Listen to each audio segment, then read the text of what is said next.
पढ़ाना है, उनको भी शौक है पढ़ने का। हमारे बच्चे भी चाहते हैं कि वो पढ़े, हमें भी चाहिए कि हमारे बच्चों का रोजगार मिले।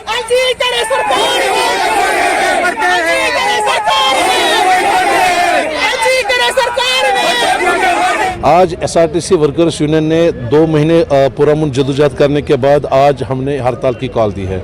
आज एसआरटीसी की सारी गाड़ियां ऑफ रोड है, कोई भी नहीं चल रही है श्रीनगर जम्मू लद्दाख में, क्योंकि सरकार को हमने 12 लिखित में दे दिया, बातचीत करने के लिए भी गए, लेकिन अभी तक कोई मुस्बत रवैया उन्होंने इख्तियार नहीं किया। हमारी तनख्वाहें 4 महीने से नहीं हैं, हमारे सीपी फंड अनलिमिटेड है, हमारा कंसोलिडेटेड ड्राइवर्स पक्के नहीं हो रहे हैं, SRO 43 लागू नहीं हो रहा है, हमारा क्या नाम इसका 7th पे कमीशन इंप्लीमेंट नहीं हो रहा है, और जो रिटायर हो गए मुलाजिम यहाँ से 1.5 साल से रिटायर हो गए, उन बेचारों को एक पैसा नहीं मिला है, उनकी लायबिलिटी है, उन्होंने पूरी ज़िंदगी इस कॉरपोरेशन को दी है। अब जाते जाते उनके अखराजात थे अपने घर में, किसी की बेटी की शादी है, किसी का घर बनाना है, किसी को बेटे को कारोबार देना है, तो सरकार उनको पैसे नहीं दे रही है। ऐसी हालत में हमारे पास प्रोटेस्ट और हड़ताल के सिवा और कोई चारा नहीं है। आज हमने 1 दिन की हड़ताल दी है और हम आज गवर्नर हाउस की तरफ मार्च करेंगे, पुरअमन मार्च होगा, पीसफुल मार्च होगा, हम वहाँ पे अपना मेमोरेंडम सबमिट करेंगे गवर्नर साहब को।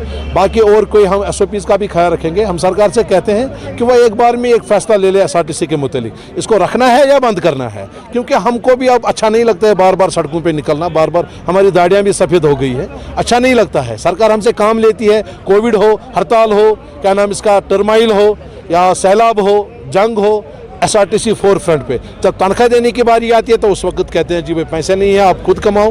क्या हिंदुस्तान का बजट इतना कमज़ोर है कि 2-2.5 हज़ार मुलाजमीन की तनख्वाह नहीं वो बर्दाश्त कर सकता है, और वो भी उन मुलाजमीन की जो लोगों की खदमत में 24 घंटे रहते हैं। तो सरकार से अपील है, LG साहब से अपील है, हमारी चीफ सेक्रेटरी साहब से अपील है, हम पुरअमन लोग हैं, लेकिन हमारे तनख्वाह का मसला है, कॉरपोरेशन का फैसला ले लो अब एक बार में।